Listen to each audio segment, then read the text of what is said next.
അസ്സലാമു അലൈക്കും വറഹ്മത്തുള്ളാഹി വബറകാതുഹു. പ്രിയമുള്ള സഹോദരന്മാരെ, യൂട്യൂബിലൂടെ ഒരു സഞ്ചാരം നടത്തുകയാണിവിടെ. ഇന്ന് പ്രധാനമായി യുക്തിവാദികളുടെ ഇസ്ലാം വിമർശനത്തെക്കുറിച്ചാണ് സംസാരിക്കുന്നത്. യുക്തിവാദം എന്നാൽ നമുക്ക് മനസ്സിലാക്കിയത് അവർക്ക് ഒരു മതത്തോടും താല്പര്യമില്ല, ദൈവമില്ല, എല്ലാം യുക്തിക്കനുസരിച്ചുകൊണ്ടാണ് നാം തീരുമാനിക്കേണ്ടത്, പ്രമാണങ്ങളും ഗ്രന്ഥങ്ങളും വെളിപാടുകളും ഒന്നും മനുഷ്യജീവിത സഞ്ചാരത്തിൽ ഒരാദർശമായോ മാർഗമായോ വരാൻ പാടില്ല, യുക്തിയാണ് കാര്യങ്ങൾ തീരുമാനിക്കേണ്ടത്, ഒരു ദൈവത്തിലും വിശ്വസിക്കാൻ പാടില്ല എന്നൊക്കെയാണ് അവർ പ്രചരിപ്പിക്കുന്നത്. അങ്ങനെയുള്ള ആളുകളെയാണ് നമ്മൾ യുക്തിവാദികൾ എന്ന് വിളിക്കുന്നത് എന്നൊക്കെയാണ് പൊതുവെ നമ്മളൊക്കെ കരുതിയിട്ടുള്ളത്. എന്നാൽ കേരളത്തിലെ എക്സ് മുസ്ലിങ്ങൾ എന്നറിയപ്പെടുന്ന കുറച്ച് യുക്തിവാദി നേതാക്കന്മാരുടെ യൂട്യൂബ് പേജിലൂടെ പോയി നോക്കിയാൽ ഈ യുക്തിവാദം എന്നാൽ ഇസ്ലാം വിമർശനം എന്നത് മാത്രമായി ചുരുങ്ങുന്നോ എന്ന് സംശയിച്ചു പോവാണ്. പ്രധാനമായി ഒരു 3-4 പേരുകൾ നമുക്കൊന്ന് പരിചയപ്പെടാം. അവരൊക്കെ യൂട്യൂബിലെ വലിയ താരങ്ങളാണ്.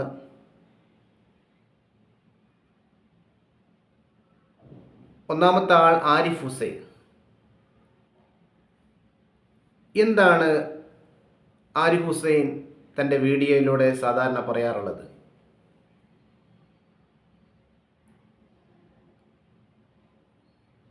ഓരോന്ന് പരിശോധിച്ച് നോക്കിയാൽ കാണാം. ഇന്ന് അദ്ദേഹം വീഡിയോ അപ്ലോഡ് ചെയ്തിട്ടുണ്ട്. അതിൻ്റെ പേര് തന്നെ ചതിയൻ കോയ എന്നാണ്. 2 ദിവസം മുമ്പ് ഇതാണ്ട ഉസ്താദ്, അങ്ങനെ പോയിട്ട് എല്ലാ വീഡിയോകളും ഇസ്ലാമിനെ വിമർശിക്കാൻ, അത് തന്നെ വളരെ ഒരു പ്രതിപക്ഷ ബഹുമാനം. സാധാരണ ഇത്തരം ആളുകളിൽ നിന്നൊക്കെ നമ്മൾ പ്രതീക്ഷിക്കുന്ന, ഇവരൊക്കെ ഒരു പരിഷ്കൃത സമൂഹത്തിൻ്റെ ഭാഗമായിട്ടാണല്ലോ പറയപ്പെടാറുള്ളത്. അവരിൽ നിന്നൊക്കെ ഒരു പ്രതീക്ഷിക്കുന്ന ഒരു പ്രതിപക്ഷ ബഹുമാനം. അവരുടെ ഭാഷയിൽ ഈ സാമ്പ്രദായിക മതവിശ്വാസം പുലർത്തുന്ന ആളുകൾ ലോകം തിരിയാത്ത ആളുകളാണ്, സംസ്കാരമില്ലാത്ത ആളുകളാണ് എന്നൊക്കെയാണ് അവർ പറയാറുള്ളത്. ഇതൊക്കെ എന്ത് സംസ്കാരമാണ്? തൊലിക്കോയ, ഓരോന്നിൻ്റെ ഹെഡിങ് ഇങ്ങനെ കാണുകയാണ്. അടിമ ഭോഗിക്കോയ, പേടിത്തൊണ്ടൻ കോയ, ഇതൊക്കെയാണ്.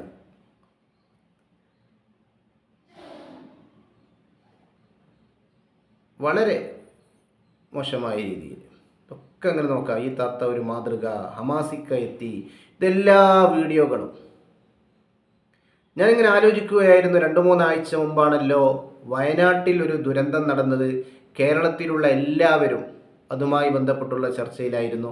പക്ഷേ യുക്തിവാദം തലക്ക് പിടിച്ച ഈ എക്സ് മുസ്ലിങ്ങൾ എന്നറിയപ്പെടുന്ന ആളുകൾ, ആ പ്രയോഗം തന്നെ തെറ്റാണ്.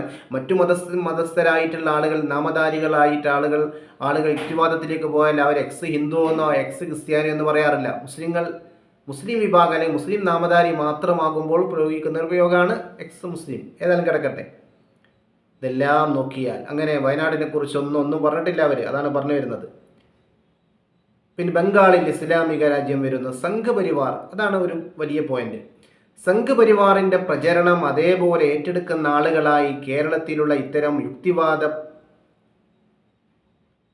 നെടുനായകന്മാർ, യുക്തിവാദത്തിൻ്റെ നെടുനായകന്മാർ മാറിപ്പോയിട്ടുണ്ട്. അതിനിടയിൽ മറ്റു മതങ്ങളെ വിമർശിക്കുന്നില്ല, അത് നമ്മൾ ആവശ്യപ്പെടുന്നില്ല. പക്ഷേ ഇന്ത്യയിലെ സംഘപരിവാറിനെ കുറിച്ചോ അതിൻ്റെ ഭീഷണിയെക്കുറിച്ചോ ഒന്നും ഇവർക്ക് ഒന്നും പറയാനില്ല. ഒന്നും പറയാനില്ല. അങ്ങനെ ആരിഫ് ഹുസൈൻ ഏതായാലും അങ്ങനെ അവിടെ കിടക്കുകയാണ്. എന്താണ് ഓരോന്നിൻ്റെ ഹെഡിങ് കാണണം. ഹൂറികൾക്ക് ജഡ്ഡിയില്ല. വലിയ സംസ്കാരം പഠിപ്പിക്കുന്ന ആൾക്കാരാണ്. സാംസ്കാരിക മൂല്യങ്ങളുടെ മൊത്തക്കുത്തക ഏറ്റെടുക്കുന്ന ആളുകളാണ് ഈ പറയുന്നത്. ഇനി മറ്റൊരു അവതാരമാണ് ലിയാഖത്ത് അലി. അദ്ദേഹത്തിൻ്റെ വീഡിയോ ഒന്ന് പരിശോധിച്ച് നോക്കാം.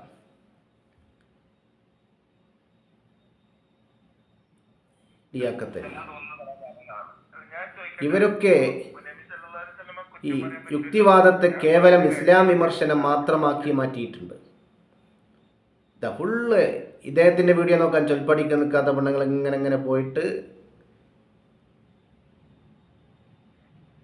ആരിഫ് ഹുസൈനെ പോലെ അത്ര തറ നിലവാരത്തിൽ എത്തിയിട്ടില്ല ഇദ്ദേഹത്തിൻ്റെ തമ്പുലൈനുകൾ എന്നാണ് തോന്നുന്നത്.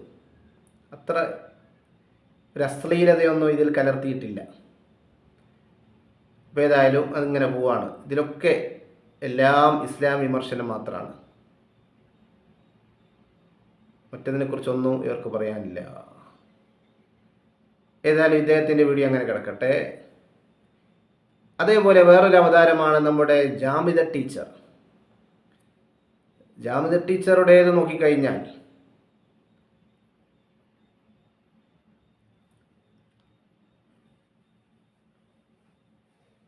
ഇതും സംഘപരിവാറിൻ്റെ ഭാഷ കടമെടുത്തുകൊണ്ട് ക്രിസ്ത്യാനികൾ തിരിച്ചെടുത്തു. ഇനി ലക്ഷ്യം ഹിന്ദുക്കൾ ചൊറിഞ്ഞു കയറി ഉസ്താദ്, യോഗിക്ക് കൈയടിച്ച് ലോകം. ഇത് ഒരു BJP-കാരിയുടെ സംഘപരിവാറിൻ്റെ ആളുടെ പേജാണോ എന്ന് സംശയിച്ചു പോകുന്ന രീതിയിലൊക്കെയാണ്. യുക്തിവാദികളും ക്രിസംഗികളും സംഘപരിവാറും തമ്മിൽ എന്താണ് ബന്ധം എന്ന് മനസ്സിലാകുന്നില്ല. യുക്തിവാദിക്ക് എങ്ങനെയാണ്, യുക്തിവാദി നേതാവിന് എല്ലാം മാനവികതയിൽ അധിഷ്ഠിതമാണ് എന്ന് പറയുന്ന യുക്തിവാദികൾക്ക് എങ്ങനെയാണ് സത്യത്തിൽ സംഘപരിവാറിനെ സിന്ദാബാദ് വിളിക്കാൻ സാധിക്കുക? ഓരോന്നിങ്ങനെ നോക്കാം. എല്ലാം ഇസ്ലാം വിമർശനം മാത്രം, എല്ലാം ആ രീതിയിൽ തന്നെ മാത്രം. യുക്തിവാദം എന്ന് പറഞ്ഞാൽ കേവലം ഇസ്ലാം വിമർശനം മാത്രമാണോ എന്ന് സംശയിച്ചാൽ ഇവരുടെ വീഡിയോ കാണുമ്പോൾ അത് തെറ്റാണ് എന്ന് പറയാൻ സാധിക്കുകയില്ല. അങ്ങനെ തന്നെയാണ്. അച്ഛന്മാർ രണ്ടും കൽപ്പിച്ച് മുസ്ലിങ്ങളുമായി യുദ്ധത്തിന് ക്രിസ്സംഗികളും ഇവരും ഒന്നാകുന്നു. അവരെക്കുറിച്ചൊന്നും പറയാനില്ലല്ലോ. മറ്റു മതത്തിലെ ഇവർ